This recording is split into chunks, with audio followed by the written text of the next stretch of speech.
Hey, folks, Quail18 here, and welcome to Kerbal Mondays. Hope everyone had a lovely weekend. We had an interesting F1 race. Oh, I forgot my hat. Hang on.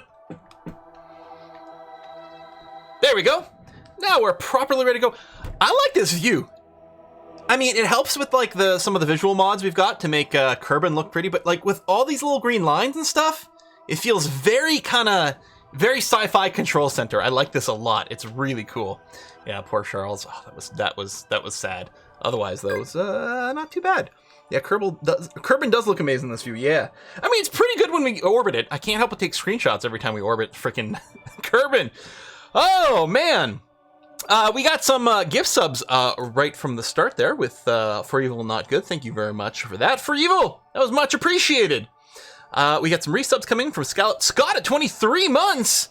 A Volpo Drac at 6 months. Temporal Trash at 33. Lucky Dead Sets at 29 months. IT Pinned at 54. Patricia's X at 29 months.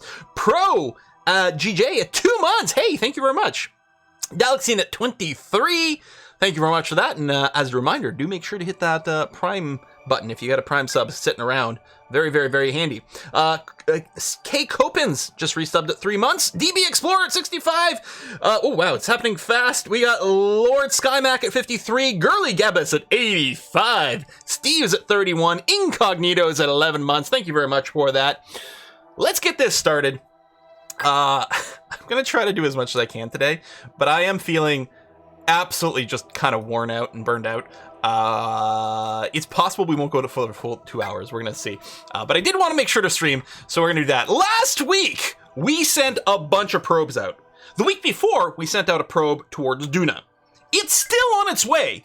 But last week, we also sent out 2 more probes. We sent one to Moho, which arrived at Moho, and did a bunch of sciencey things. And we've got another one going to Eve as well. So we're going to be taking a look at those. We're also going to just check in on the Bella, see if it's got any science waiting for us over here. Although I think we might have shipped some out at the end of the stream. I don't remember. Thanks for the bits, Wasteland Fox. Much appreciate. Yeah, everyone's talking about the weather. It has been crazy. We had some real hot days, and we had a lot of rainy, cool days. And then, yeah, there's some parts of the world that are being absolutely scorched right now. Jeez, it's almost like there's something affecting the climate or something weird like that. Hey, we got 493 science. We're going to transmit that. And yeah, we just keep sitting here, just generating more science. Lord Skymac, thank you very much for the gift subs. Hey, we almost got a hype train going on. Oh my god. Nicholas, thank you very much for the bits. Wow, thank you. Happy Monday, Quill. Thank you. And that got the hype train going. Hey. We're level 2. Oh, Halco with the gift subs too. Thank you, Halco. We're going to try to keep treating you well in RimWorld, Halco. But, you know, it's RimWorld, so no promises. Man, there's a lot of stuff on screen. We can close this. Just waiting for this data to transmit. And then probably what we're going to be doing is fast forwarding until our probes are ready to do orbital maneuvers around the planets we sent them to. Oh yeah, that's right. Big political change, because the Conservatives were in charge of Australia for what, 10 years? Or somewhere thereabouts? It's a provincial election time here in Ontario. We'll see what happens there. I'm not really expecting much of a change. Pronounce it the French way. Oh, Gigé. It's funny. It's one of those things that keeps messing me up. It still does to this day. Even though, like, so French was my first language. I didn't speak English at all for, you know, a few years. The J and G in French and English almost have kind of an inversion in terms of how you pronounce them. In terms of like softness versus hardness. I don't know how to describe them, but it always messes with me. And so when I'm trying to spell something out, I never remember how to flip those two. For a while, I used to be confused by I and E, because the way you pronounce I in French is E. So you'd be spelling something and someone would say E, and you're like, hold on. Is that an I or an I? Like, I don't know. I don't know anymore. So confused. We got resubs from Mad Irishman, thank you, and some bits from SkyMac, thank you. Usually watch YubTubs, happy to catch a live stream, happiness, good health to you and yours, keep up the great work. Thank you very much. Okay, science has been transmitted. We got even more waiting for us at home, which is lovely. Let's pop back to the Space Center. And before we time warp, I will remember to go to the tracking station so that we don't get, like, strobe effects at people.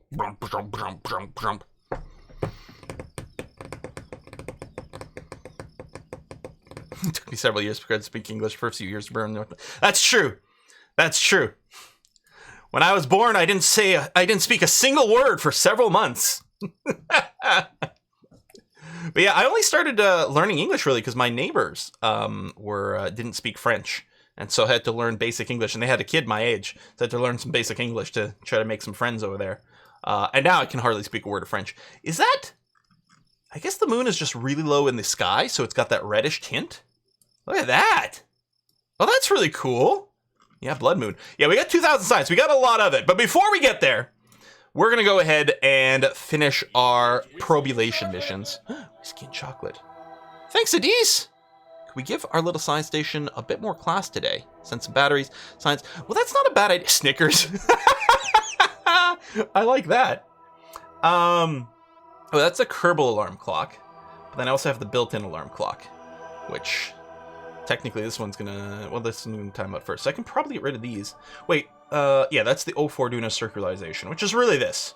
Okay, let's, can I have a quick save from here? Interesting.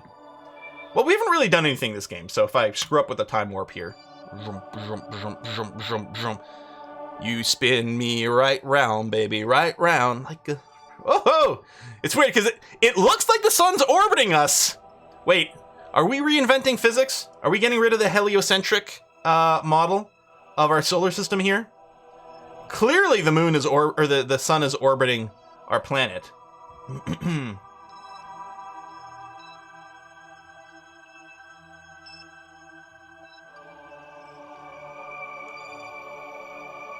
Hoping you do sing Let's Do the Time Warp again. I sing that one a lot, so this was a good one to shake things up here.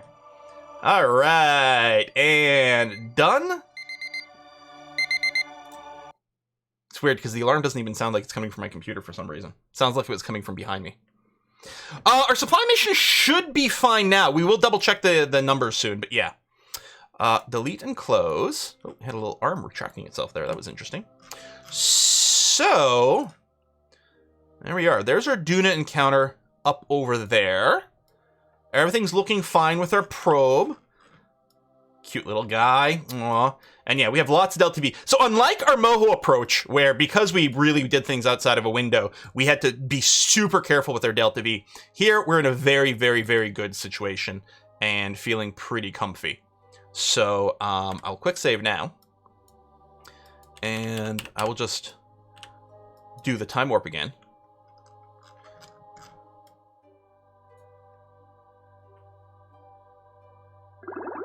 Whoa. Did it not untime warp after doing the sphere of influence change? Qua? You've turned it off. What did I turn off? I mean, I turned off the time warp from the science, but the sphere of influence change should have dropped us to times 50. Maybe it did drop us to time 50 and I hadn't noticed. Yeah, because that's different. That's just stop when we got a science experiment. But it should have dropped us to times 50 when we went through the sphere of influence. Maybe it did, and I just missed it. All right, we are now at Duna with the 04 Duna probe. You know, we're really close to have done a flyby of Ike. Is it Ike or Ikey? I think it's Ikey, actually. I think I always say Ike, and people are like, no, it's Ikey. What we could do, if we just put ourselves in a fairly, just do the bare minimum to go orbital. We are going to be in a polar orbit. That's too bad. I was going to say, because we could get an encounter with the moon.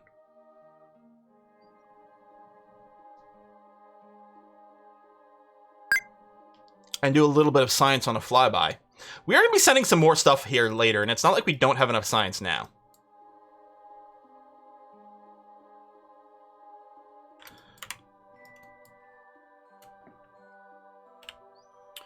Let's go ahead and do our high orbit sciencing.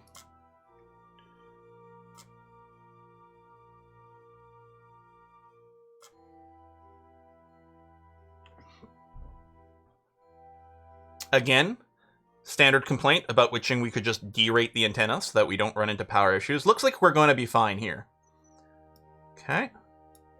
Just going to time warp a tiny microscopic speed here just to... Like, we got ages before we get to things. Yeah.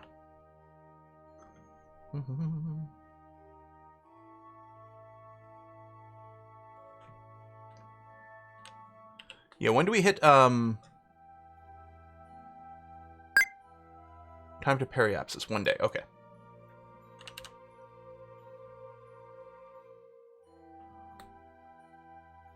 Just letting the electric charge rebuild here. I wonder if I could reorientate myself to get a bit more power. Maybe a little more power gen there.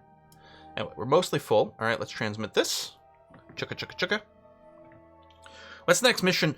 Maybe Kerbal's on Duna. That would be interesting. That's going to be a hard mission to spend. We're going to spend an entire stream just designing a ship to be able to deal with that. Oh, this is a tiny bit of data, so we can transmit that immediately. So it's going to go fast. Actually, this one's pretty small too.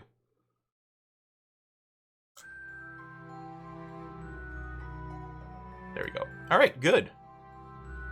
So, I guess we have the maneuver planned and everything.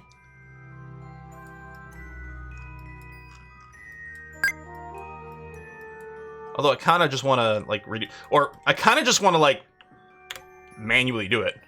All we want to do is warp to the periapsis, which is kind of hard to click on because of the maneuver node. Let me just get rid of the maneuver node. Quick save. Warp to the periapsis. I did quick save, right? Okay, good. Whee! Blip, blip, blip, blip, blip. There's biome differences here? No. No, these have all been used. It's not going to give us any extra science. Okay.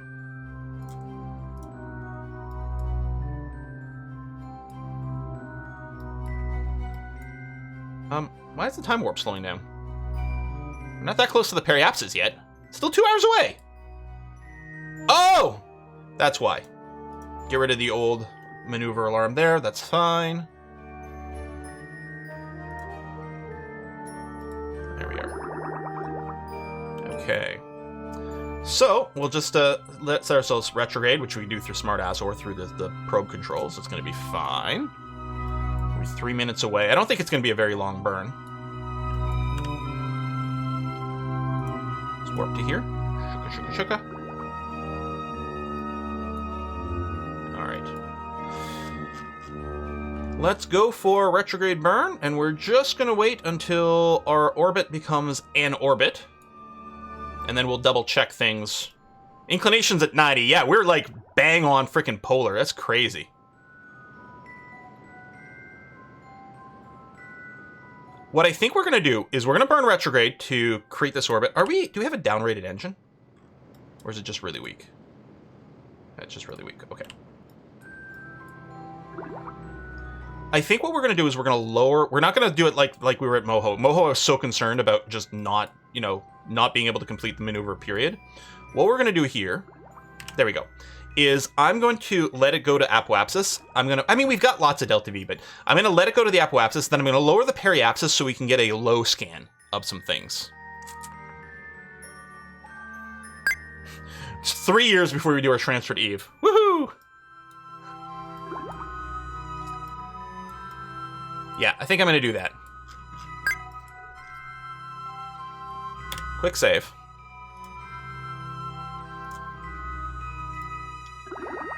Vroom!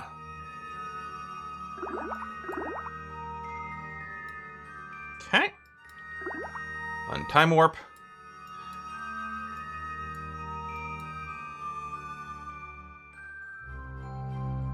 Perfect. Now reorientate ourselves to retrograde. Man, our thing is really nimble. It spins around really quickly. So I'm just gonna lower the now. Does anyone remember the, I can see it from the tracking station. Does anyone remember, like, the atmosphere height here? It's not as much as on Kerbal. And I'm betting if I go to, like, 10K, that's probably going to be a near orbit for science purposes. But I guess I should take a look. KSP, Duna.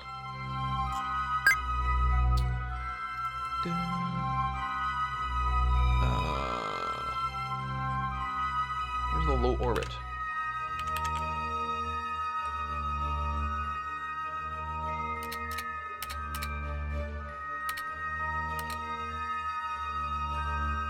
None of these are very useful.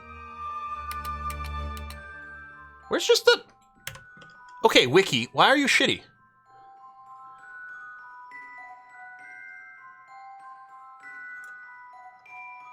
All I want to know is the breakdown between high and low orbit. I mean, probably people have posted it in a Twitch chat at this point. Well, I mean, I know that the atmosphere goes to 50K, so as long as we're above 50K, we're going to be fine. Low orbit is 100. Yeah, it's like, that's, like, on the, you know, the KerbalSpaceProgram.com wiki page for Duna.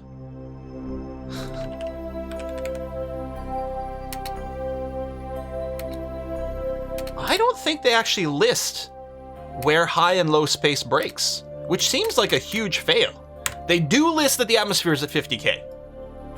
Or 200K, was it 200? Let me just Control M 200, Control F 200. There's only a single instance of 200 on the wiki page for it, and it's not about the science. That's weird. Check the science page, okay. But it's weird that the Duna page doesn't. I suppose it's a wiki, I could probably put in my own changes. Anyway, we're gonna do a bit of a burn. From this altitude, it's gonna take very little to do. There we go, we'll do this. Tell you what, I'm gonna bring it down below 100K, just in case there's a typo. It's not gonna be that, but... Yeah, it's weird. Sure, it's on the science, which I guess it's a sciencey thing, but why don't you have it on the planet page? Very strange. All right, quick save once more. And let's time warp back to the periapsis. As I say, I don't actually want to set an alarm there, game.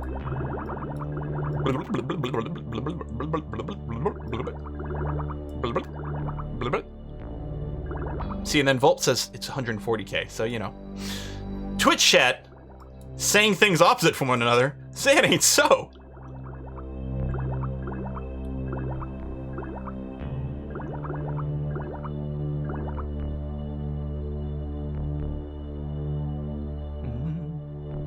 All right. Delete and close. So we're gonna do our lower scans. Actually, I'm gonna bring all these up. Transmit this one.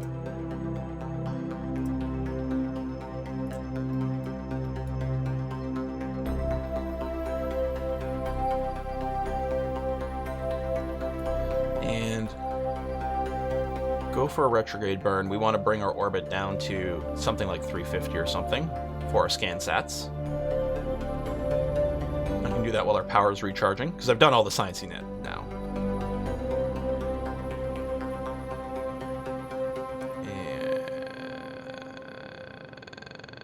And...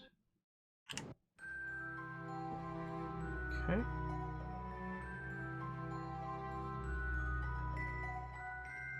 Let me transmit that one.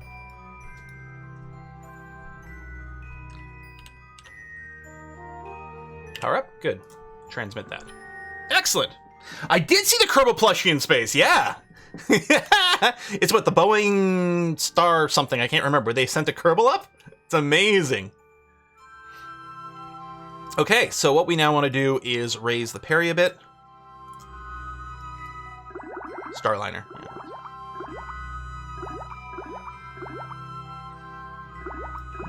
So one of these science experiments actually can't run in the low, only in the high. That's interesting.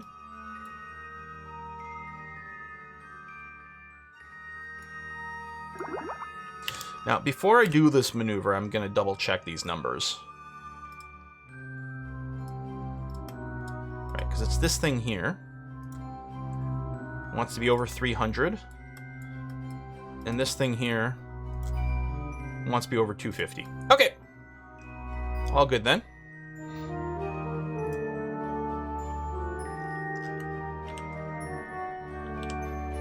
Just gonna get a little closer to the apoapsis. There we are. And do a fairly short little burn.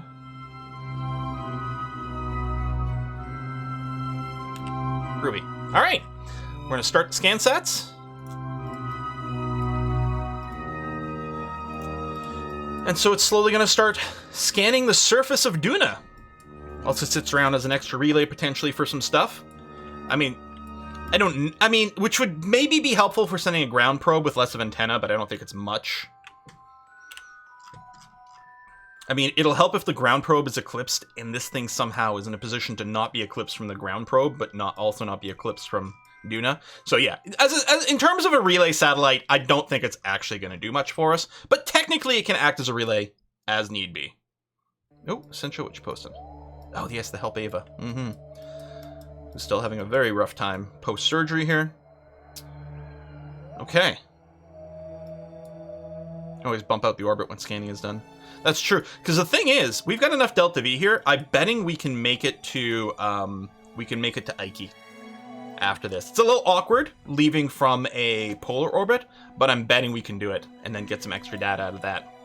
But for now, we're quite happy to be here. Oh, that's what you're saying. You can bump it out of orbit, right? We can just fling it up to act as a relay around the sun or something. Yeah, that's absolutely true.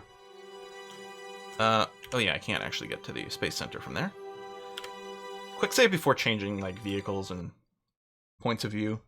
So I'm not going to worry about the Eve one for a bit. Let's check our supply count. Actually, we fast forwarded so much we've probably crunched a ton of science around Minmus. Or sorry, around the moon. That's right, we moved from Minmus to the moon. And yeah, they still have well over a year worth of supplies. But let's check it out. And yeah, is the next thing a manned mission to Duna? Manned and return.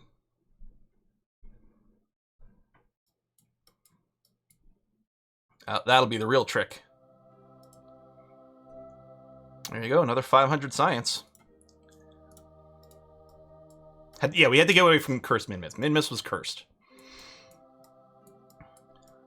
Plus, this way we're getting to ScanSat here. And actually, I don't remember, did we finish the ScanSatting here?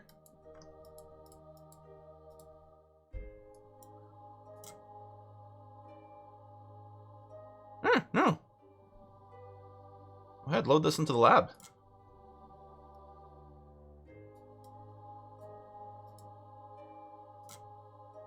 And this one, assuming there's room. Cool. Minmus is home to the Gravity Demon, can confirm. Start of assembly of interplanetary spaceship in orbit with all life support thingies. That would be fun. Now, I do have the cryogenic freezing mod. I don't know if we've unlocked any. No, we never did get those wheels fixed. It's okay, where we're going, we don't need wheels. Anyone a fan? It's sort of butchering, well, or changing the final line of Back to the Future 1. Where we're going, we don't need roads. Why are you yellow? Oh, because the power's running out. Oh no, we're out of power. See, this is why we need to derate the antenna. It'll finish transmitting it soon. We're not actually going to die here.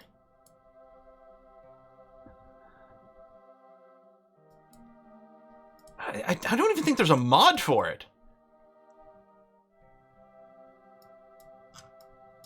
How come you're having such a hard time generating power? I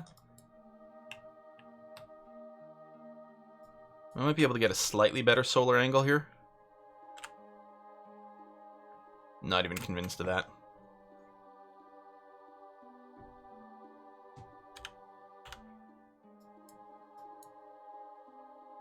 All right. Sciencing complete. Good. All right. Yes, I do have it. I have it on partial power, which is why it's not stopping the transmission at like 95%. That's the worst setting. It gets 95% and then it's like, oh wait, I'm out of power, and then it just stops. And you have to restart the entire process. With partial, at least it'll keep working until it finally finishes everything. But that's not, I would just rather it not run out of electricity in the first place. So stupid. All right. Is this warning ever going away? It's not There you go. So say it's not running out of power. It's fine now. Prepare a Duna station. I'm not sure. I mean, we could get Infinitude Science if we had a mobile processing lab on Duna. Now, maybe... Well, we could send more power. Yeah, just more batteries. We don't even need more generation, just more power. It's not a problem. It's just on the basis shipping, and we will probably send more stuff there. But yeah, we can add a module that's got some more juice on it. I mean, I'm sure we're going to be doing more. The question is, if we're going to Duna, what does that look like? We could put a mission in orbit, because there is more science we could do in orbit with like material pods and things. But I think the best thing to do is plan a mission that's landing on Duna. Ideally, a Duna rover that roves around with a mobile processing lab. But fudge, man, that is an ask.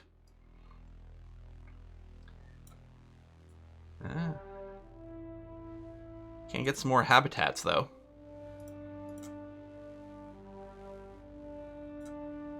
We can get some more renewable power stuff. Wonder, is it possible to set up something to leave a part into space station, then recover the rocket sending the part? Yeah. People will do like the equivalent of a shuttle, basically. Drop bits off.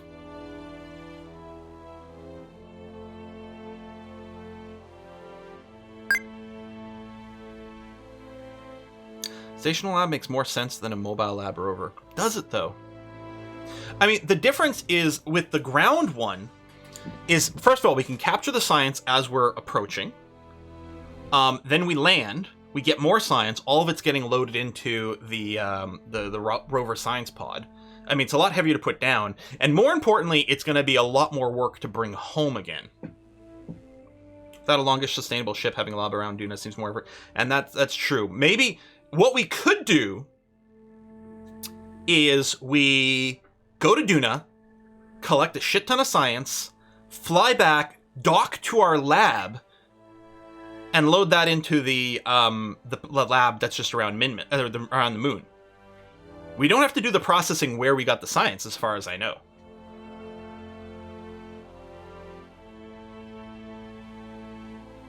Or what we could have is an orbital station around Duna with a ship that can detach, land, refuel while also doing science and come back up.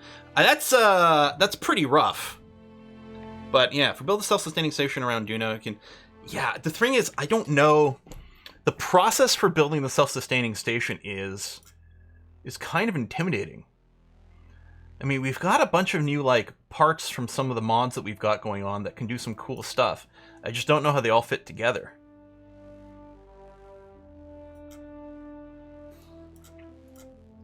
I mean, certainly we're going to need the heavier lifters. That's kind of going to be a no-brainer. And you get the bigger engines. Nuclear propulsion. Now, that also becomes very interesting for efficient, long flights. What do you need here? What prerequisites are you missing? You need large volume containment. Ah, right over here. Yeah, which doesn't have an obvious connection, but sure. Oh, it's more efficient to process the science in the sphere of influence the data is from. Really?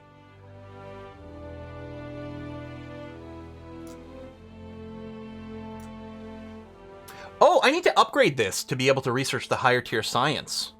Yeah. How much money is that going to cost us? Holy crap, that's expensive. You know what we need to do? We need to do some missions to raise money. Oh. Yeah, that's what we need to do. We have Explore the Moon, which is... Oh, dock 2 vessels on or around the moon. Do all I have to do is dock something to the space station that's there? Maybe we do that. Well, there's also plant flag on the moon. Why don't we plan a mission that lands on the moon and then docks to the station to transmit it? We can also do tourism. Tell you what, can we just quickly do a tourism mission? I don't think we have any currently presenting themselves, which is interesting. Also, we have a mission to build a surface outpost on the surface of the moon. We'll see about that. Do we have better science labs that we could add in there? I don't think dock and undock again would work. I think... Because, I mean, we could try that right now and see if that completes the contract. Let's double check, but I don't think that's the case. You think that'll work? Really? Oh, wow. Okay.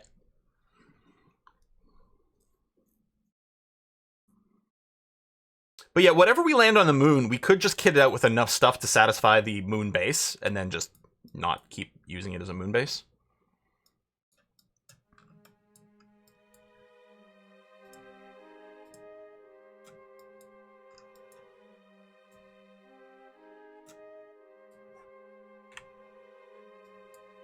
All right. We are detaching.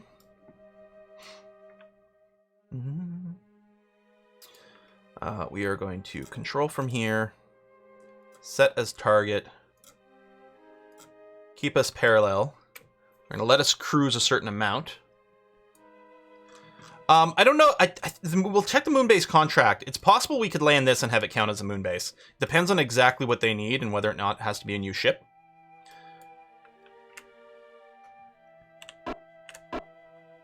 Okay, give us some distance. And then redock. Yeah, some of these solar panels are close to one another.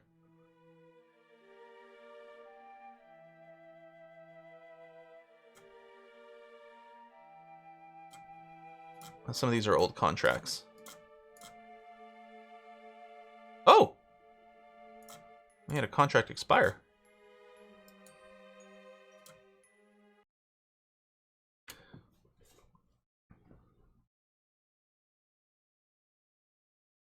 Three-star mission for a satellite radar moon. That seems a good idea. Reminding seems like a bad idea. Remember what happened last time? Yeah, that was on Minmus, and Minmus is cursed. Well, that was an active contract, the meeting. I was looking at our active contracts. So yeah, there you go. We did the rendezvous. Yeah, these 3-star contracts tend to be pretty good value. So Kerbal and the moon. Let's see, what do you need? Generate power, Science Junior, thermometer. All right. Scan missions fill your purse quickly. Okay, well that's good to know too.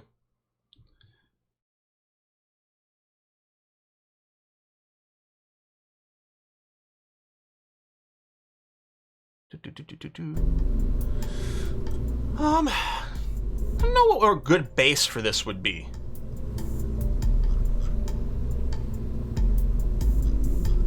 Because most of these are like crazy sauce.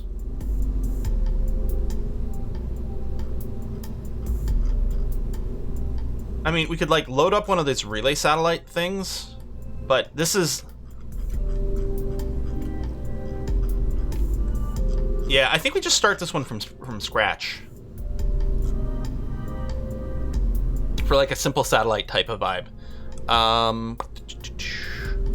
Get the hex. We need the Science Junior.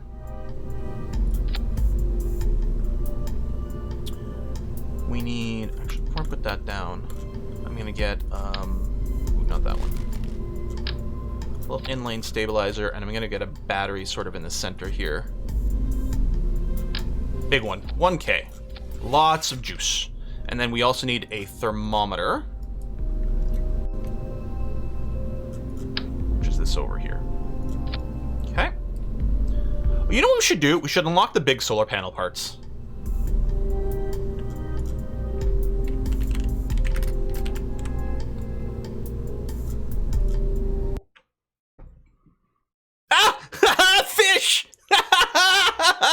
Great minds! Asteric Fish says, we can even call it Simple Sat.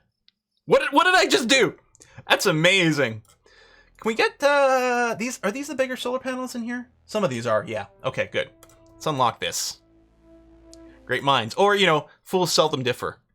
One of those two. Challenge yourself to do it as cheap as possible. I mean, we are literally trying to make money here, right? Like, we've done a lot of, like, throwing away cash.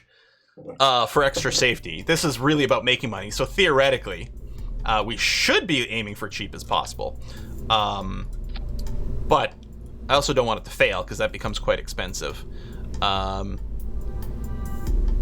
do these bad boys look like? Oh! Oh, that's so pretty! I want these! Okay, the basic ones we've been using generate 1.6. These generate 8.3. Nice. And then... where are the gigantics? There you go.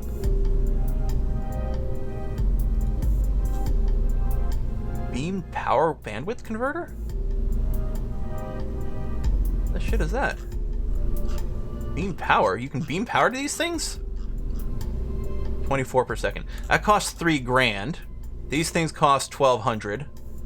Yeah, we're just gonna use these because they look badass.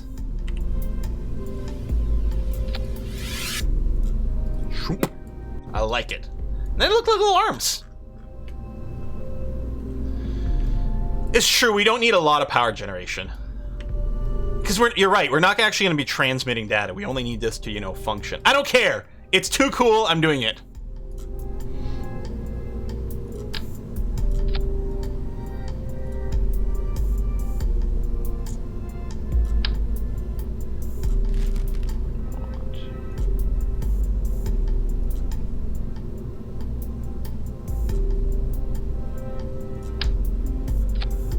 All right, that's 2,000 delta V there.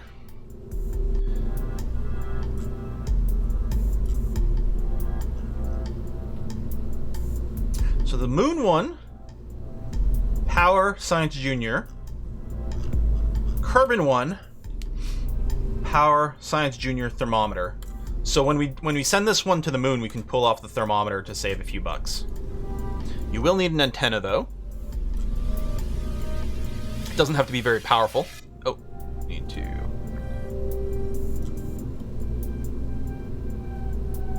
It's actually going to be fine with just this one, I think. I mean, maybe we throw on the high gain. I mean, it wouldn't hurt to... oh, it is a relay. It wouldn't hurt to have a few more things that are technically acting as relays.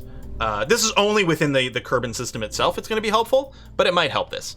Can you send this to complete both contracts?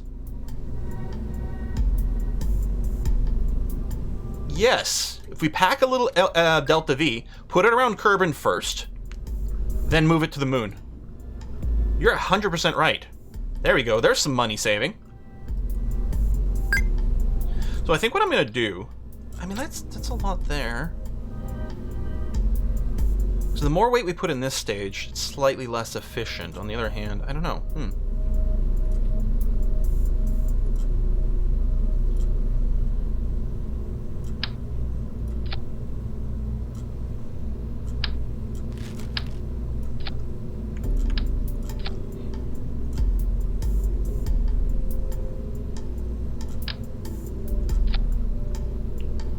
Just close the Delta V display completely.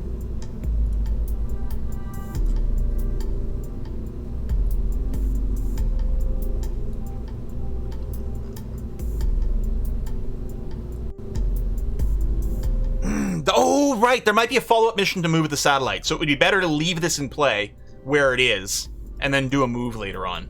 That's right. I have seen those. So we don't want to do a double up.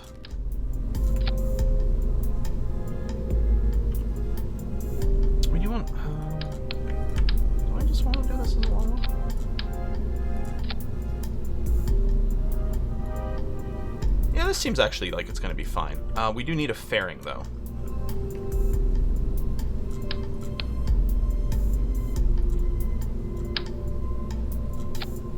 And a safety light. Actually, let's put a safety light on first. Very important. We're adding an extra $360. That literally doesn't have to exist. You know what? I think this battery... well, there's no I think. This battery is wicked overkill. It's adding a lot of weight and some cost as well. That's going to be plenty.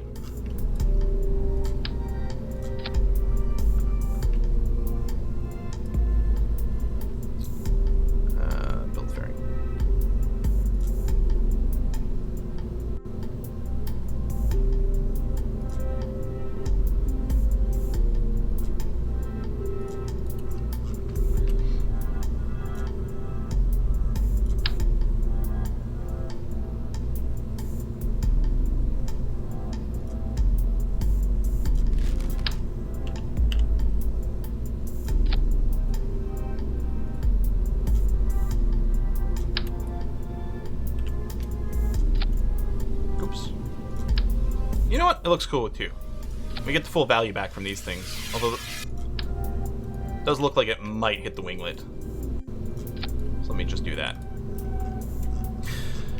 Okay, we got power generation, we got the Science Junior, we got the thermometer, which we need for Kerbin, not the moon. We've got an antenna on there, we got a safety light on top. Light on. And we got 5,000 LTV, which should be more than enough for this, yeah? We might want a little bit more to go to the moon, but for this one, this should be fine. Let's go. Now, what we should do is check the desired inclination for this mission, so we can launch with the required thing. Could send 2 probes or just on booster.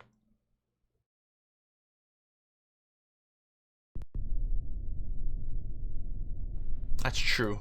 I think I'd be happy to do both. Okay, do them separate. Michon, this is, we're going to Kerbin. Okay, everything looks good. Inclination 143 degrees. We could fly that manually just by making sure we launch that thing, but let's punch in 143. And, I mean, I could put in the periapsis first. I wonder if that's more efficient. Does it matter? If I go to 100, circularize, and then rise, I feel like mathematically it ends up being about the same. We're just gonna ascend to 100 kilometers first, and then we'll embiggen our orbit at that point. I mean, it's just burning prograde, just adding more energy to it, so I think it's equivalent. I don't know. All right. Gravity turns are best when you don't have to do them. That's true. I mean, we'd be launching basically, like, vertically the whole time. You want me to try? So we're gonna put in 18,000 kilometers. I mean, technically it's 18,819. I mean, I could just launch straight up and then not, like... Yeah, it is gonna cost us, you're right.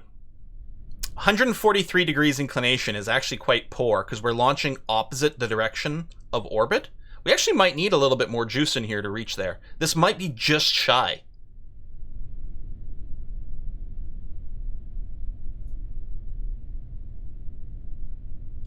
Let's go, let's revert to the VAB. Let's add in a little bit. We have thrust to spare. Let's throw in just a wee bit more juice here. If I do this... Actually, I kind of feel like I want to do it up here, after all.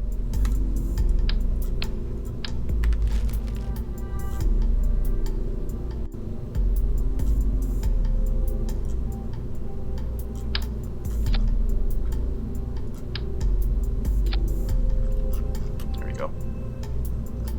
Seems okay. That'll give us a little bit more.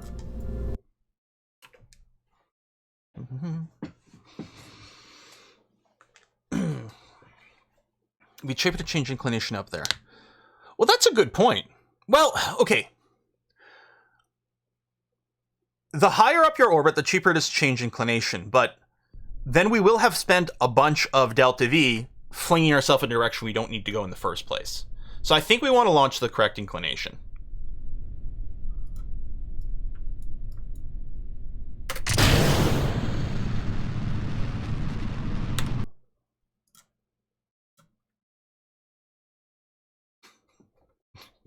Did anyone remind me to check staging?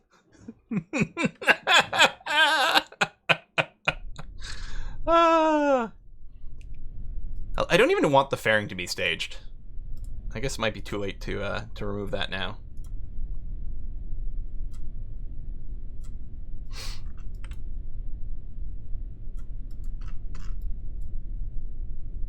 Change target altitude.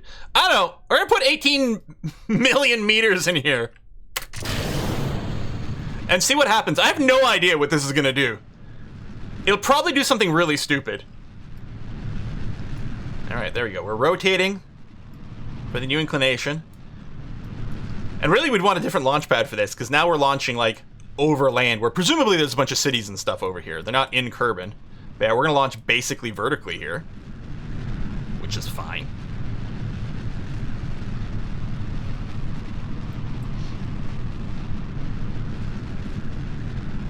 I guess it's still going to go to the side. It's just going to then just keep pushing the orbit up. Interesting. Time to Apoapsis is climbing, so that's looking very healthy. Don't mind that one bit. And yeah, angle attack being limited to 5 degrees, so we don't go outside the prograde marker. Just trying to roll over as much as I can beyond that. Apoapsis time is still climbing, slowly but climbing.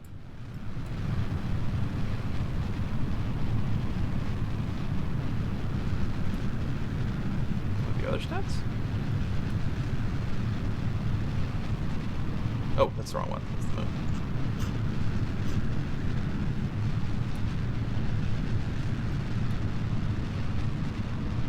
Longitude of ascending node, what argument of periapsis? Oh! You're right. That was silly. Yep. Although, this is going to be the lowest, so it doesn't really matter. Like, where we're putting this periapsis doesn't actually...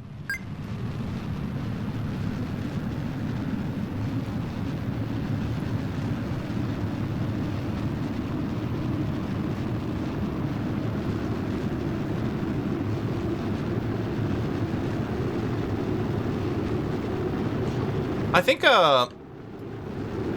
think we would have wanted to throttle down. Yep, that's, I'm like, hold on. If I was doing this manually, so we may have wanted to put some, limit, I mean, we've got the limit Q. Is there another limiter we can put there? I should just launch this one manually. I mean, it could be because I put such ridiculous numbers into MechJeb. And then change my mind. Limit Q2. This is the thing. I need to lower this number, right? Because that's what we hit. I think we, I think this is what we need to bring down to not have that happen, but I don't know what. I'm just going to do it again, and this time I'll be ready to just... Oh. Fucking fuck. Sorry about that. The problem is today, as I said at the start of the stream, I'm very tired and not actually feeling very well. And it's really messing with my, my attention span and, patience. So I'm very sorry about that. Sorry that the mission hasn't gone smoothly yet either. Alright. So now we've actually saved the staging changes. You know, it's funny. I just watched someone react to,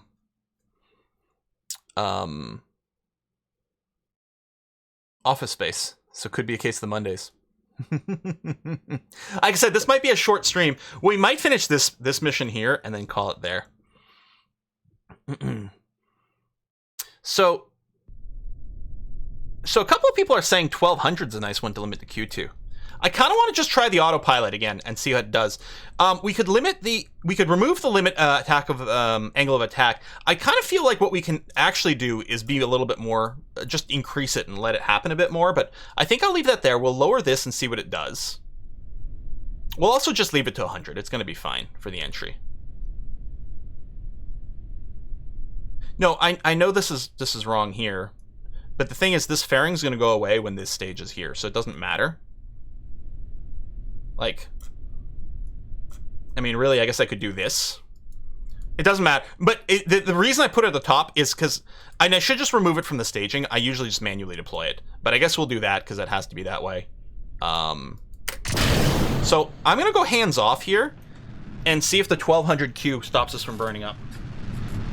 Angle attack's a killer with MechJeb? Well, I think the problem is if you don't limit it, MechJeb might make turns that are way too aggressive. I think you have to scale it down.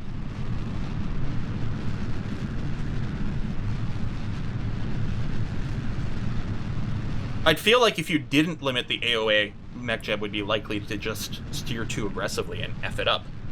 I might be wrong about that.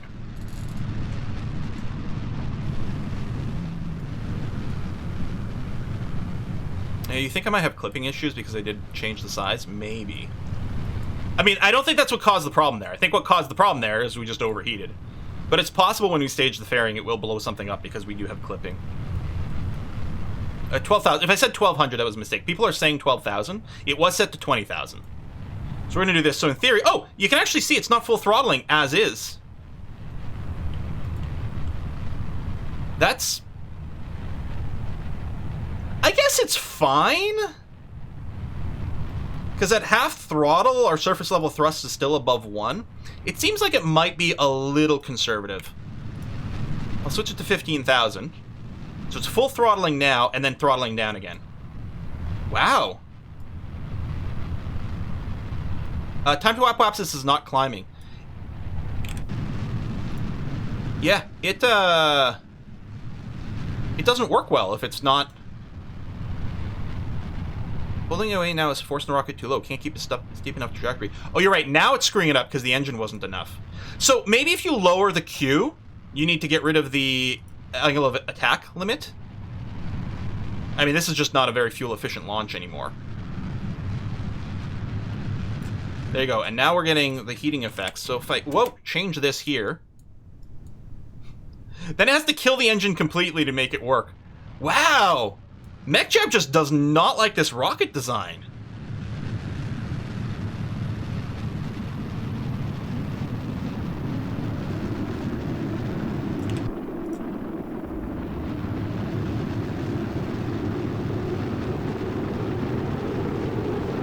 It didn't go up high enough. I think it's just going to explode again.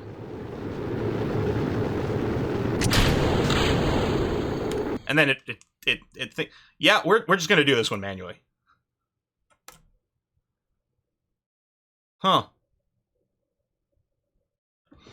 Or if I change the if I change those numbers before launch. So let's do that. Let's increase this. I'm just sciencing now because it's kind of interesting. I'm going to leave this limit in, but leave it to 10 degrees. And 12,000. Now what does it do? This is actually kind of interesting. Well, obviously we can get this into space manually easily.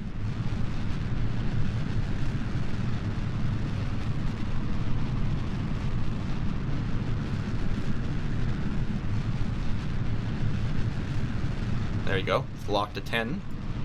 Interesting that it was scaling down. Like, angle attack, that's the difference between, like, basically your prograde and your facing, right?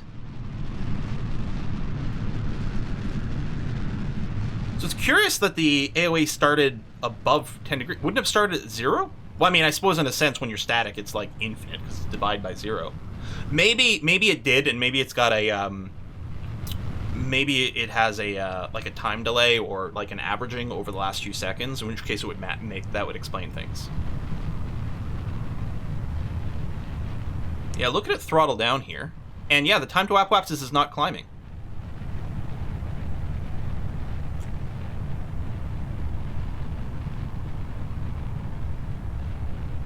What the hell?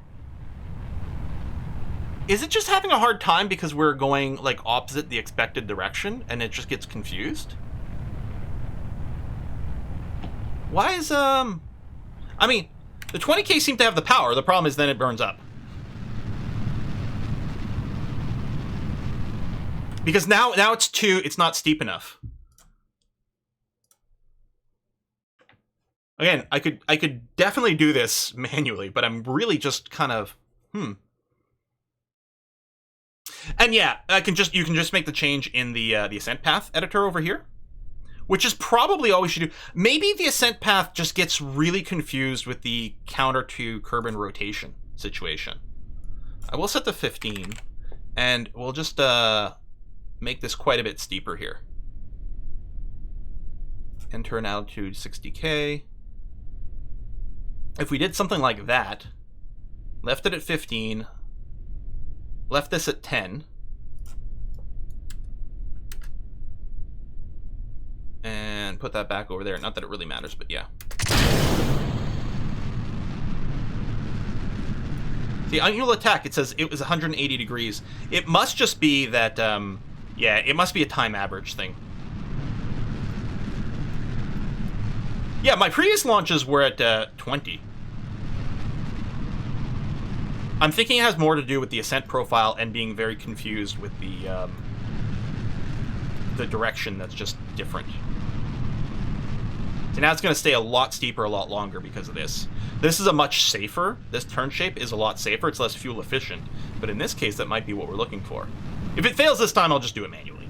And it'll be easy peasy lemon squeezy. Yeah, it's still throttling down. I mean, at least now we're still climbing.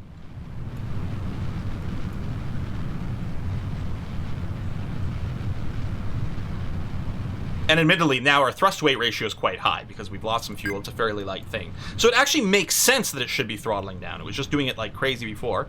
Time to apopsis is still climbing this time. So this seems to be the thing that will fix it just fine. And like the angle of, hey, wait, see, it says 10 degrees. We're not at 10 degrees angle of attack because we're basically on the prograde marker. Isn't this like 0 degrees? Maybe I'm wrong about what angle of attack is.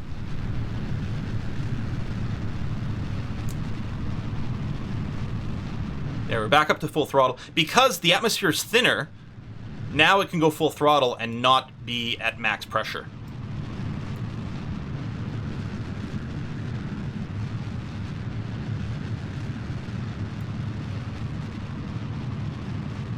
Yeah, I'm actually not sure what the angle of attack indicator is not what I was expecting.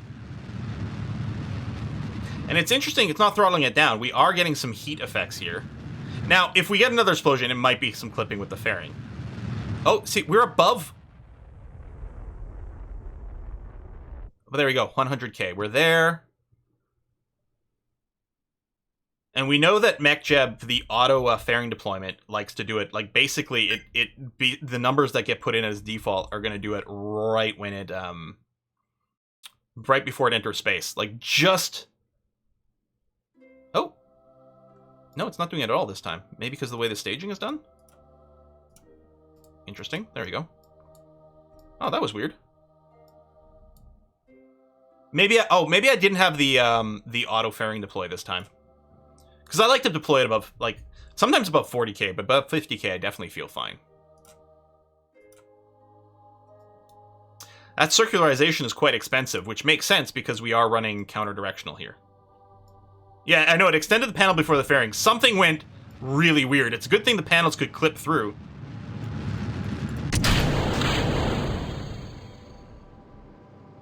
I do think our satellite's super cute, though. I think it's really adorable with these circular panels. I'm going to use these forever. I don't know, are they from a mod, maybe? Oh, Interstellar. Yeah, probably from the Interstellar mod. I think they're adorbs. Maybe the auto fairing doesn't activate since staging? Oh, maybe. Little hands. Little wings. Look, Mom! I'm flying! I'm flying!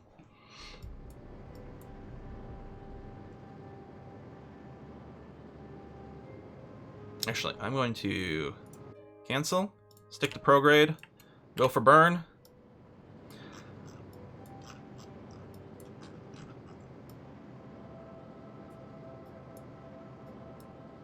Oh, now I understand why people are bringing up the other thing. We have 141 degrees of inclination, but I guess the AN DN is different. I see. So we should have just done a normal launch. Can we... When we do our ascent thing, I don't think we can tag this in. What we have to do is launch at the exact time so that the inclination is wrapped up with this. We have to wait for the rotation of Kerbal to match this. Ah... Oh, you think they're DLC solar panels? Okay. Okay.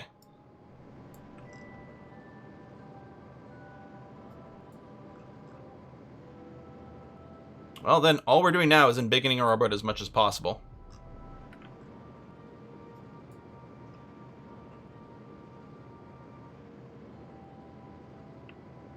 Well, actually, I can do, just to save myself a little attention here. We're going to change the periapsis to 18,000. Now I understand.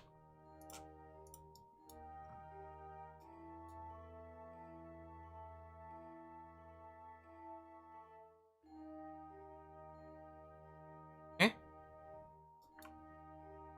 Oh, because it burned at the other side. Yeah, kind of annoying there. Oh, can I change both? Will then you not complain?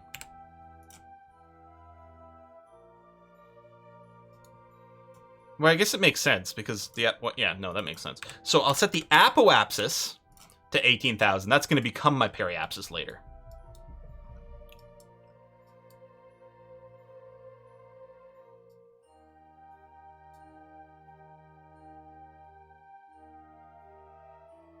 Yeah, we might not have the delta V now because of this. So we should have just done a launch to a normal orbit, embiggened it, and then changed it. Well, or launched it exactly the right time, but I'm not sure that there's a support for that. So the easiest thing would be launch to a normal orbit, then fix the inclination, because now we're going completely batshit bad. Does it have the option to change the long of the ascending node?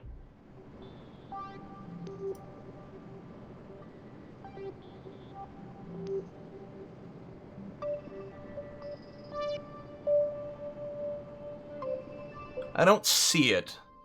So yeah, I don't think it could handle it. We could probably eyeball it pretty close.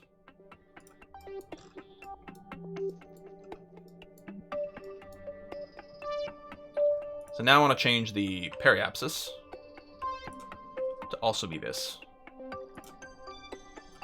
Oh, did Apo not actually get all the way there? Yeah, I don't think we're gonna have the fuel. I don't know. These maneuvers aren't gonna take as much now, but yeah, I don't think we're gonna have enough. We'll have to give it another go. And given this, see, I thought we'd be able to save the delta V from by launching in the right direction. Given that we couldn't, at this point, now I'm thinking we do just need more delta V overall. You can see the current long in the orbit info window. Okay.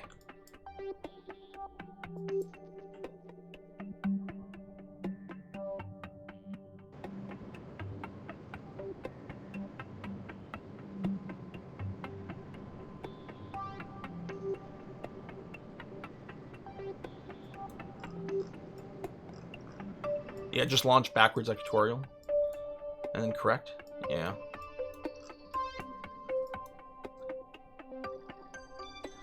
Okay, so I don't know if you can change longitude of ascending node. Interesting. Let's say, because I mean, the easiest thing to do is just eyeball it, but I really want to try to use these tools.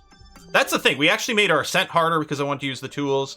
And now I'm going to do this part harder because I also want to try to use these tools to do it. Because it would be nice to know how they work.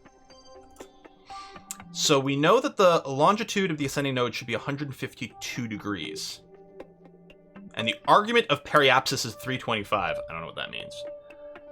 But like, if I put in 152 and create the node. Yeah, we don't have the fuel for that. And what is it even really doing? I guess it's changing it so that, yeah, we're going to be cutting through a similar area here?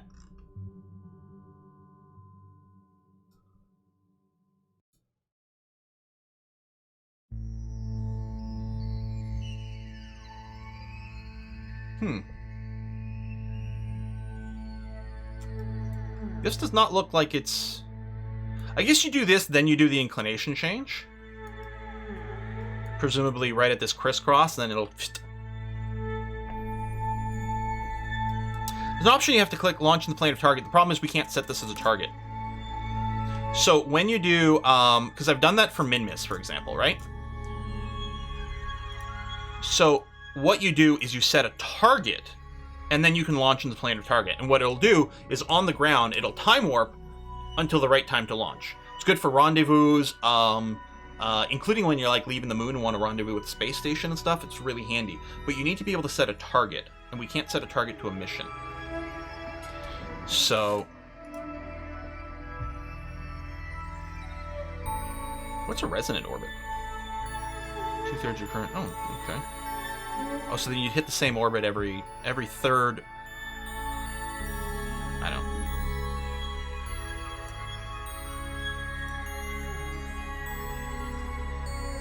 Schedule to burn at a better time.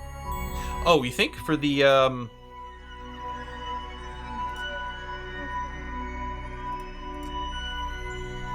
Apo or Perry.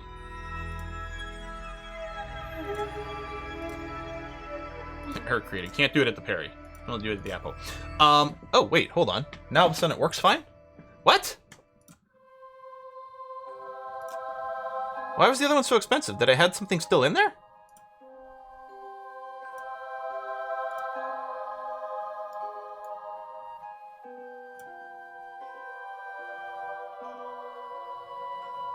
Oh, I'm doing the wrong thing. I'm in the wrong mode. Yeah, that's why. Change longitude of the ascending node after fixed time. So at the Apo, that's the one that costs us 800. At the Perry, it costs us 900. Or I can say at a fixed time, yeah. We'll just do this one by hand. I will add a little bit more delta V. We'll just do it by hand.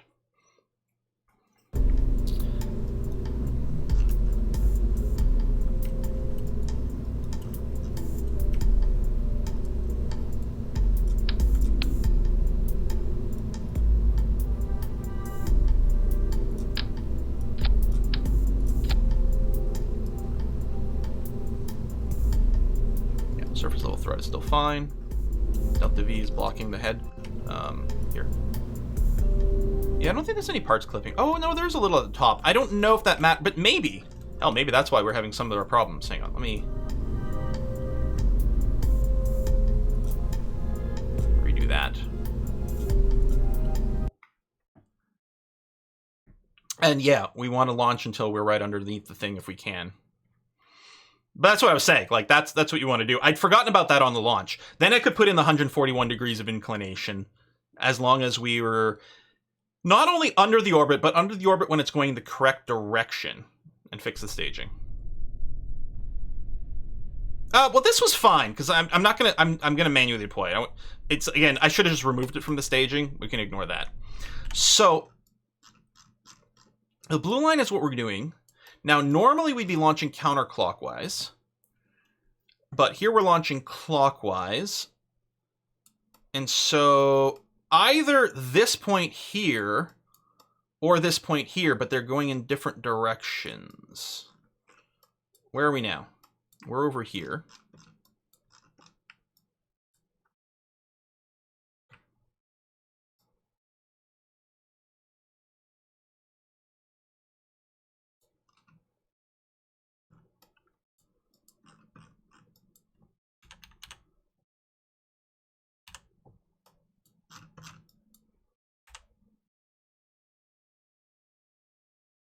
There's our space center there. Okay. So if we launch now,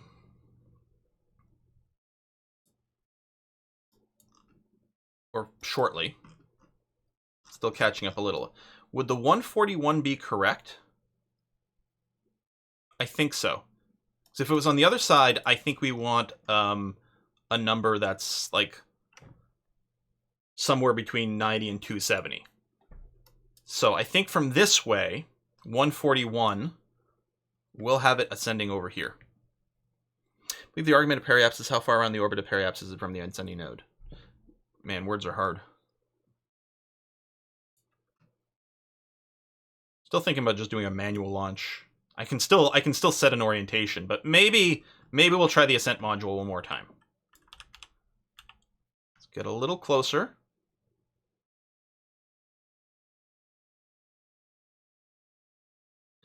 This side is not the side we want to launch east on. Because if we were launched east from here, we'd be going in an orbit. I mean, neither side we want to, because we'll be going, yeah, exactly, homing you backwards, yeah. Here, I could launch directly west and then adjust, but if I'm going west and a little north from this launch here, it's going to put us pretty damn close. We're not going to get the timing exactly right, since we can't set a target, so 143 is not necessarily... Like, putting 143 in here isn't going to get us to match, but it's going to be close-ish. All right, I'm going to call it there. You launch now, you need to launch northwest. Exactly, which is what I'm doing. If I wait until the other side, then I have to launch southwest. Either way, I have to go west, young man. Haven't you been told? So here we're going to go northwest. So now we're going to go... No, you don't get the rotation boost. On the other side, it's going to be southwest. Because I got to go down to the south. No matter what, I don't get a rotation boost. It's either I'm going west and slightly north or slightly south. I'm sure we can't get the rotation boost on this launch. And by sure, I mean 60-40? Yeah, clockwise rotation is launch west no matter what. Exactly.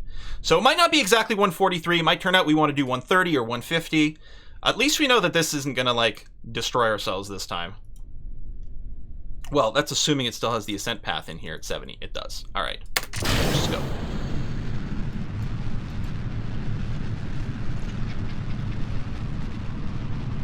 I guess I can just put it.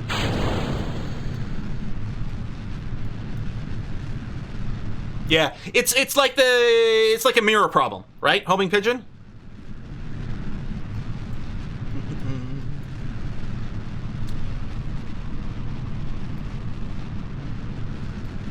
I think we finally got it. Oh yeah, our initial thrust isn't that big, which actually should mean that the max Q problem shouldn't be as much of an issue. A little more delta V, a little less thrust. Oh yeah, it's Victoria Day. That's true. It's a long weekend here in Canadiana. I don't know if there's other countries that celebrate Victoria Day. But this is classically referred to as the May 2-4 weekend for two reasons. One, it's around May 24th, and 2-4 is Canadian slang for a case of beer because they come in 24. So you get yourself a 2-4, and this is the May 2-4 weekend. All right, everything looks nominal. It has throttled down a little bit. Admittedly, we're going quite quick. There we go, seeing it's throttling up. As the atmosphere thins out, it'll go up depending on how the speed balance works. Because we were hitting, because 330 meters per second, is that speed of sound? But the speed of sound changes as the atmosphere thins out, right? But that's, I think, the pressure. Oh, we can just see the moon over there. How sweet. Don't forget a bag of milk. We call it a slab? Fish? You call it what? Like a case of beer, you call it a slab? Ah, that's quite cool.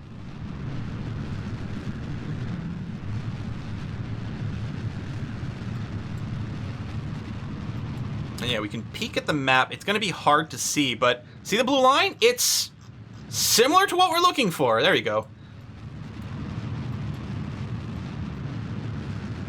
See the air pressure, but that's fine. Oh, I didn't check the time to apoapsis. It's still climbing. Yeah, and it makes sense. It's a very high time to apoapsis because we've taken such a conservative approach to the ascent. What I'm going to do here is... Oh, you're time warping here. No. Disengage autopilot. Cancel this.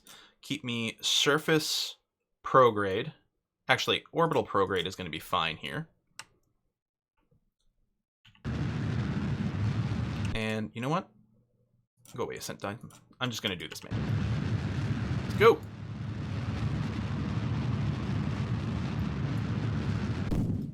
And space.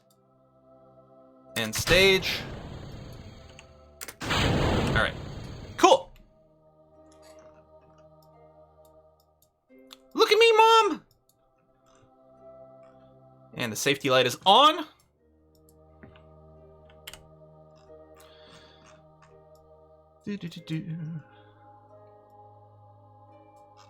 And yeah, this is pretty good. I can actually, really, right now, I can just keep burning.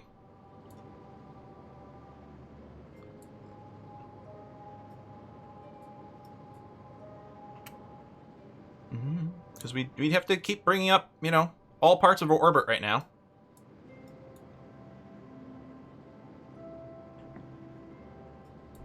So we're just adding more energy into our orbit overall, because we've got to raise every part of it.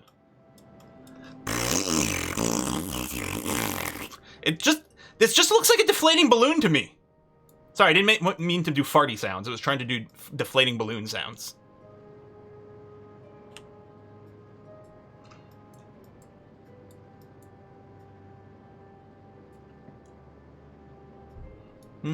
There's a difference?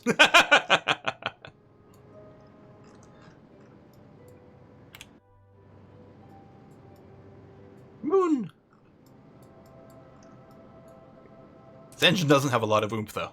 That is true.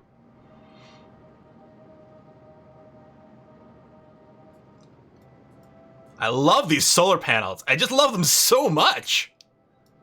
They're fantastic. As we get, well, I was going to say, as we get closer to apoapsis, technically we keep pushing it away, but we are raising our periapsis at the same time. All right, we're up to 1 million on our apo. Yeah, still looking mostly good. I mean, we're going to need a slight inclination fix, but we want as big an orbit as possible before we do.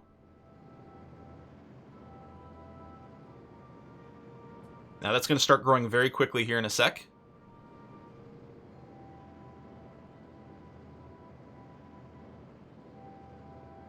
And... Alright, stop.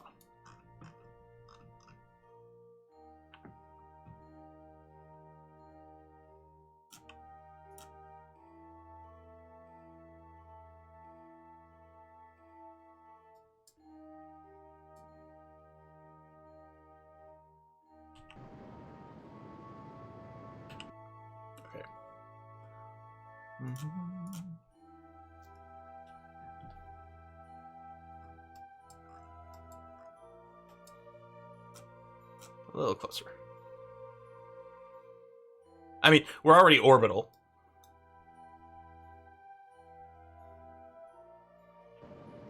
Alright.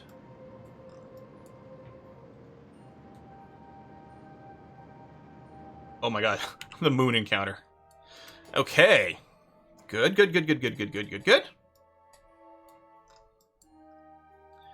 going to do is I'm going to come down here to push the other side away.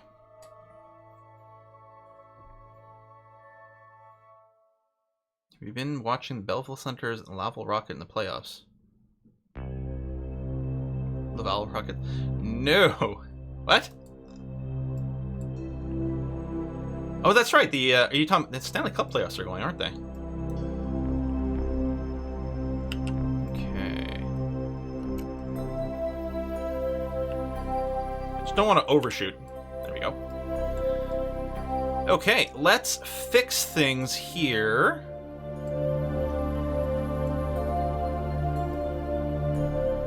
Throw in a little twist. So what we want to do is we want to do our node changes where there's this crisscross on either side. And it's just slightly annoying because, yeah, we want to line up Kerbal and both orbits and find the crisscrossy point.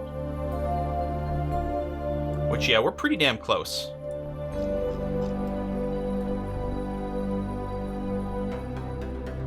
There we go. Something kind of like that. Looks okay.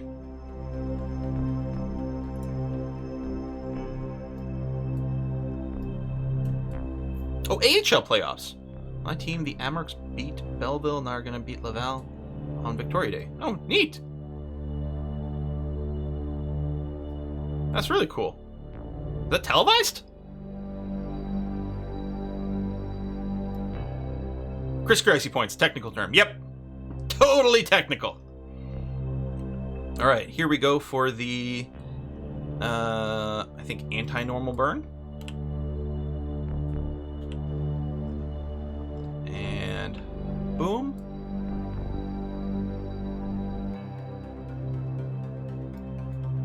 We're at 143 inclination. That's okay. I think, first of all, that'll be close enough. Come back to oh, I definitely want to make sure we're burning at the right place here. Yeah, I do have to go back over here. So we gotta raise... Here we're basically bang on, so I want to do the burns here to increase the other side. We could have done this much more clean in one burn, but that's okay. Hey, all this time we're spending means tons of science waiting for us around Minmus, or the moon. It's gonna be great. Could you time warp a little faster? No? Is this our maximum time warp speed over here? I guess it is pretty fast warp. It's 10,000 times. Jeez. V rising. I don't think I know what V rising is. Yeah, we could do it a little radial at the same time. That's true.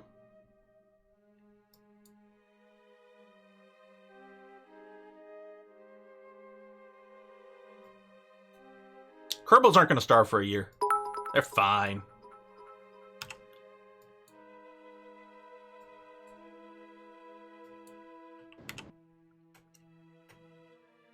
So yeah, we're going to go... Oh, there we go. And hold it for 10 seconds. We'll complete the mission. Blammo! It's close enough is good enough for government work, you know? So technically this could generate no power if the sun was right on the edge. And so normally what I do for that, either you go 3 solar panels or you put little static panels on the side, but we should be fine. And there we are. 150 grand in the bank. Lovely.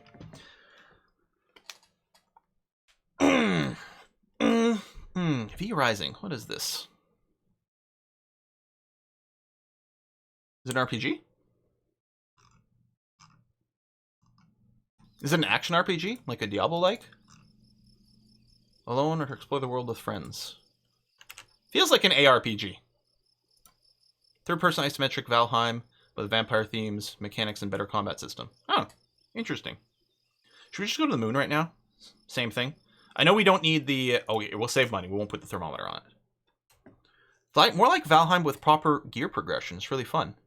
Okay. So like crafting and shit. You even have compulsive counting as a trait in V Rising. Diablo plus base building, crafting, and servants. Okay, that does sound excellent. That does sound really good. Let's get a little more Delta V in here so we can get to the moon.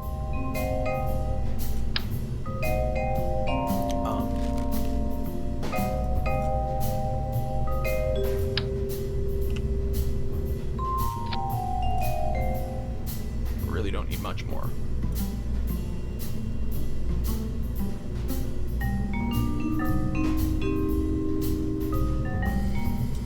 When I'm on a different sorting, I never know where to find shit.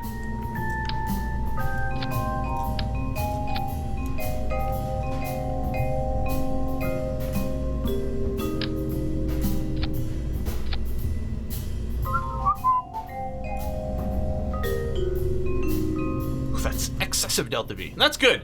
You know what? If anything we've learned from what just happened, apparently we need to make sure we have wicked amounts of overkill with shit. And go straight to the root.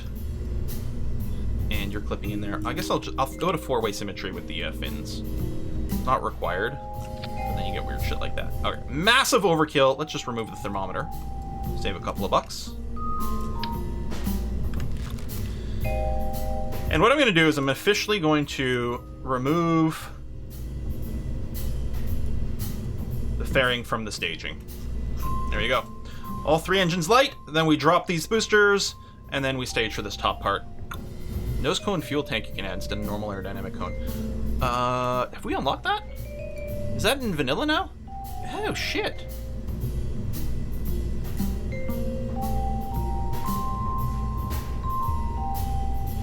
That feels a bunch of different things. Oh, hello.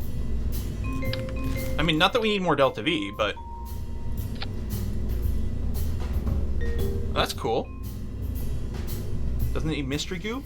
I don't think so. Let's double check, though. Position satellite polar orbit of the moon. Science Junior. Antenna, generate power, fully assembled. Polar orbit, Science Junior, done. Looks good.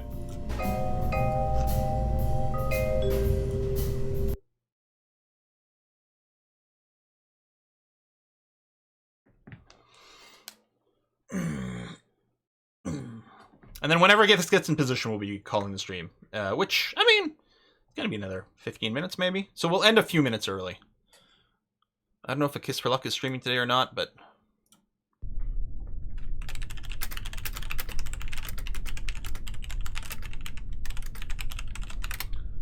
let them know. Alright, so we're going to do a normal 0 degrees of inclination. So we're going to head exactly east.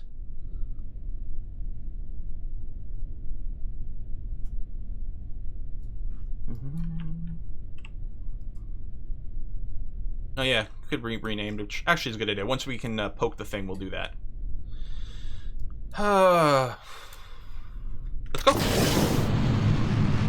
Oh! You know what? I can lower this to like 50. Still a little safer than the 40%, which is the default. Well, the moon is on a flat plane, so 0 degrees is always going to be correct.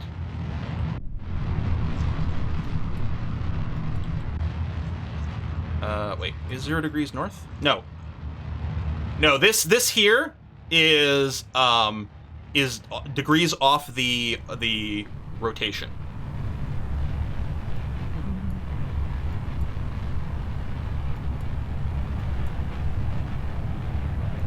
But there was a moment I was like, oh shit, is it?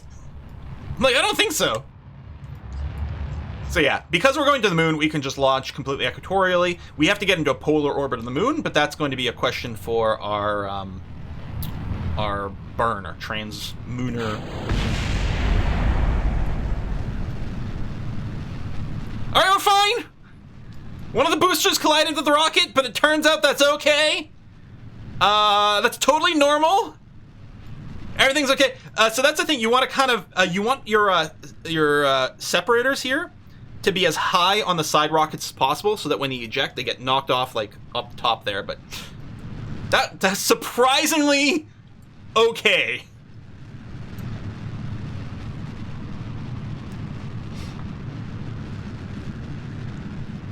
Yeah, on our nav ball, we're going at 90 degrees. But yeah, for Mech Jeb, just 0 is the default launch location direction, which is alongside the orbit path.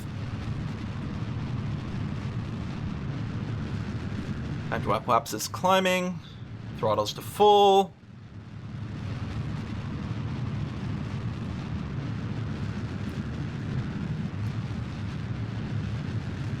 Time to wap-waps is still climbing. In fact, at this point, I'd be going flatter.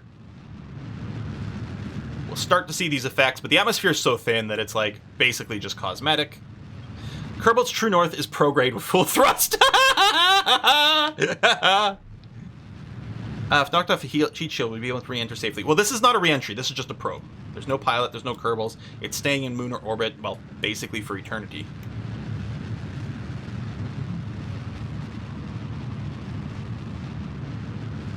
See, look, like it's indicating the AOA is climbing. I don't understand. I don't understand what this is supposed to represent. Maybe it doesn't care about it when the dynamic pressures pass a certain point. I don't know. Does Civ 4's Bug UI mod make graphical changes as well? Does it just make changes to UI? Full Screen Lurker, it's a good question. The Bug UI mod only changes the UI. However, it is usually available on the same page as something called BAT, which BAT mod is the Bug UI mod plus, I just want to see if it auto deploys. No. Plus some slight graphic tweaks, which includes I think maybe the blue marble terrain and unique graphics for some of the different cultures. So some of their units will look culture different. So if you want visual changes, then download BAT UI. If you just want the user interface change, just Bug. That might not make any sense to some people, but I'm sure that was useful advice, probably, maybe. AoE's climbing probably because you're drifting a rocket at this point. Thrust is going against the direction you're traveling. Yeah, maybe. Rocket's still so gorgeous.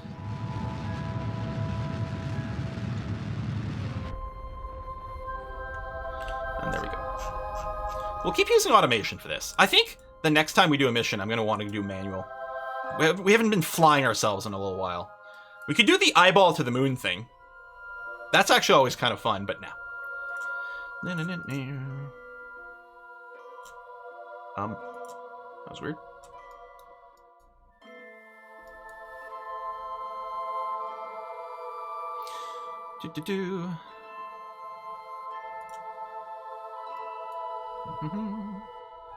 Going to the moon. Da, da, da, da. Round panel so cool in sunrise, yeah. Giant ones. Well, the giant ones generate more power than these, but they are A, more giant, B, heavier and more expensive. So if this is generating more than enough power, and they are, in fact, we should have just used the tiny ones. It's actually, is that Minmus? Oh, that's Eve. Oh my God, we can see Eve. That's cool. In fact, we should have just used the smallest ones because it would have been lighter and cheaper. We're already overkilling this Delta V, so who cares anymore, right? I do have a tutorial series, Soul Jammin'. I would like to do another one, maybe. Although at this point, we're all crossing our fingers for KSP2. Is Eve online? Ah, Laudrian. Eve Online is a game, for those of you who don't get the terrible, terrible joke. And yeah, basically, to get to the moon...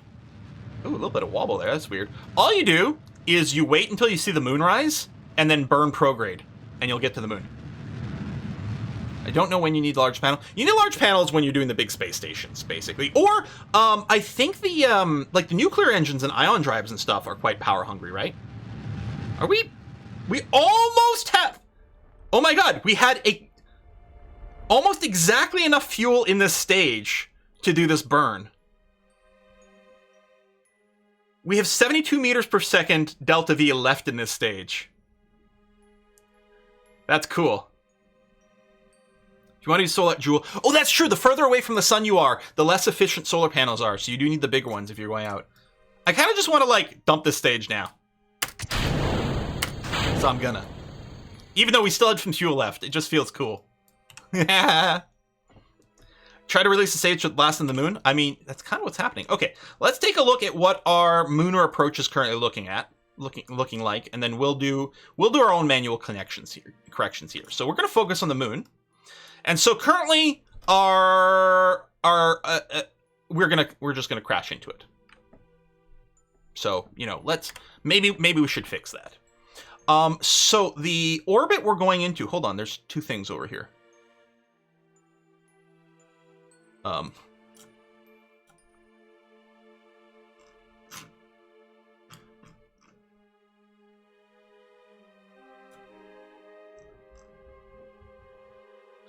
Oh, that's why someone was asking about the goo. So we have another one that needs goo and a thermometer. Fuck, excuse me. I bet you, it has to be new. I'm wondering if I could have done both these at the same time. If I had thermometer and a goo on this one. Okay, which one is this though? Dang, I didn't realize I had two. Okay, this one that we're doing now is the low one. 200k meters on both. It's this low one over here. So annoyingly, we're not actually going to be coming in at a good angle. No matter what we do, we're going to be coming in at about a 90-degree angle. Either because we're going to come in planar or we're going to come in polar, but, with the wrong thing. So it doesn't really matter as long as we know, not smacking into the moon.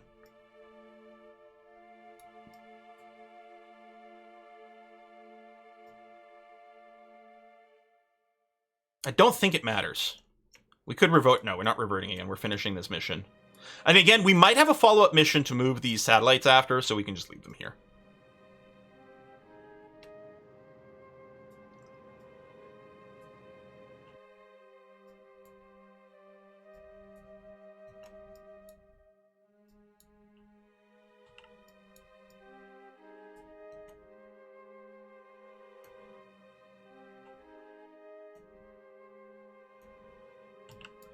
I think I can probably just throw a little bit of this in here.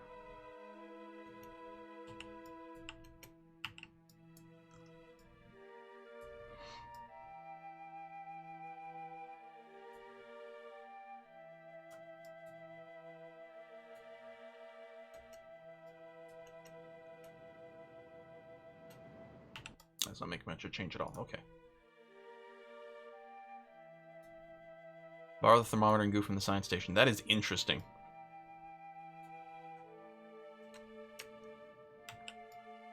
Okay. Alright. The important thing is we're not hitting the moon. We have to do a big frickin' inclination change at some point regardless, so... All right, I'm calling that good enough. Good enough for me.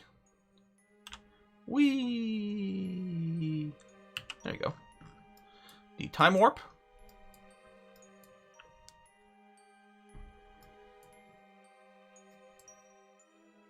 And I suppose I could have the periapsis the right height. I don't know if it...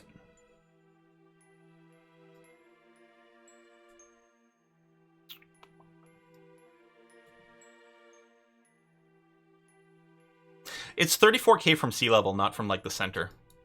So, no, I'm pretty sure that's correct.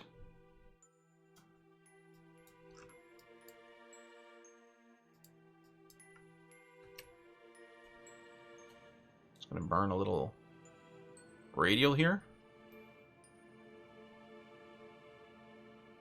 There you go. Okay. What's the mod you use? What is the mod that you have to use satellites because it's only your KSP transmitting?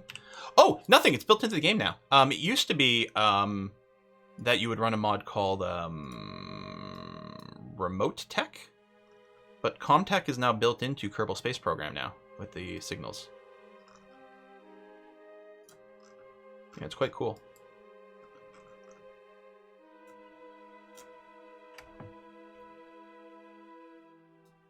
All right, burn retrograde. Close the loop.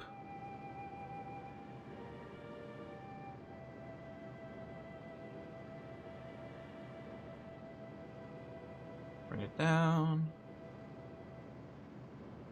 But not quite all the way. All right.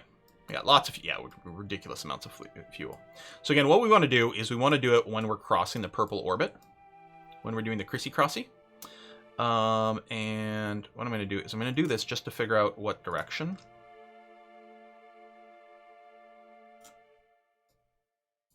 Yeah. Now, the problem with the planning maneuver is it doesn't recognize that your normal direction sort of changes partway through when you're doing these burns. It's a little bit weird.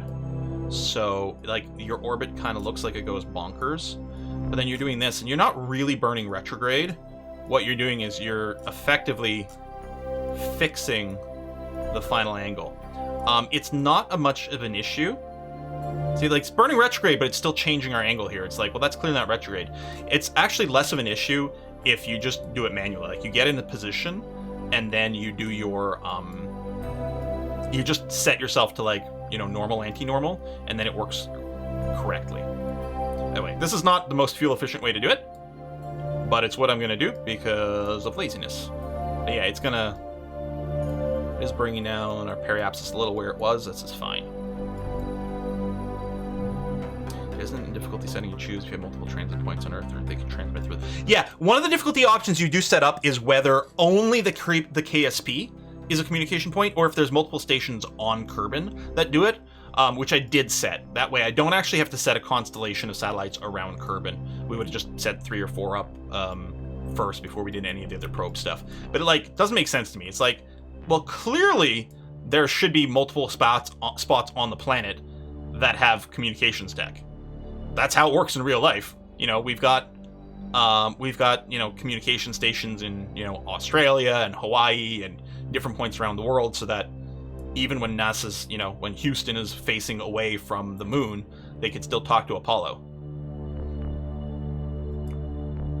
Excellent. Okay.